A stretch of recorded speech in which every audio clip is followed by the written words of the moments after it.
some people refer to you as a one-hit wonder, referring to Ayo Technology. So how do you feel about still being connected so much to that song? Well, I have to say that that I don't have such a problem with it because I see it more as a challenge actually. Because I'm absolutely aware that if it wasn't for this song, I wouldn't be here right now. And I actually this Ayo Technology cover accidentally cracked open the doors towards the rest of Europe and maybe the rest of the world even, but especially Europe. And but you have to know that this was.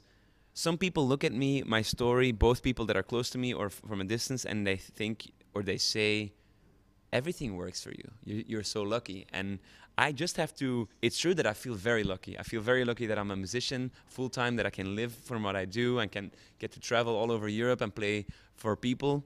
But I have to explain to people that for everything that worked in my career, there were at least 9 things that didn't work. And this is very important. But of course, these 9 things that didn't work are not as known. People remember your successes. So this is the reason that I'm saying this is that I'm very convinced that if Ayo Technology hadn't happened, that I would have kept going until something would have happened. With another song, that something would have happened because. Actually, 2 years before Ayo Technology, it was one of my own songs that started my career in Belgium. And I had started everything already. I was just waiting. And sometimes, that's a cool thing about music. It's not exact science. Sometimes you don't expect it all to happen. And so the cover was not a decision, there was not a decision where I said, I'm going to do a cover and I'll be known in Europe and this will be the single. This was really one thing that led to another. And me just following my instinct. And at first, I was just trying to do something surprising with a hip-hop song that was about porn. And I thought, let's make a parody and on acoustic guitar. And it was done in 30 minutes.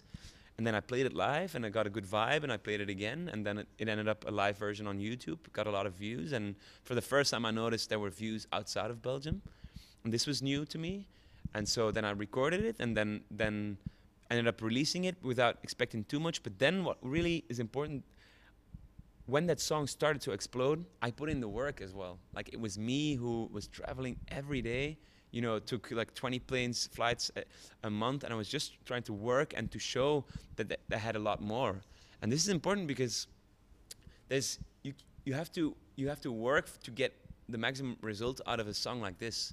You can just let it happen and do nothing, or you say like, okay, let me use this as a reason to show all the other songs that I have in the album. And when we talk today, I know in Denmark, I'm not at the same level as some other countries. And so I'm more in the early stages. I look at tonight's concert. I think there's going to be, 150, 200 people. It's going to be intimate. But I see this as an introduction. This is my first time ever in Copenhagen. I played in Aarhus 2 years ago, and I was here for promo, but never with my band in a full concert. So this will be me trying to prove to everyone, okay, there's this one song, but let me show you now the other songs I have, and let me know if you like it. And this is, for me, again, I see it as a challenge. I know people ask, is it a blessing or a curse? But of course it's a blessing.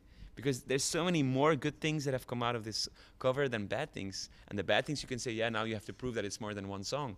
Okay, but then I prefer this, and otherwise I couldn't prove anything. There was just nothing going on. And so this is why I'm, it's not so complicated, my connection to that song. Let me tell you, to be very honest, I don't play this song backstage or at home anymore. I've played it so many times, but I play it every gig, and I love it because it's a little bit different because of how people react, and we have fun live.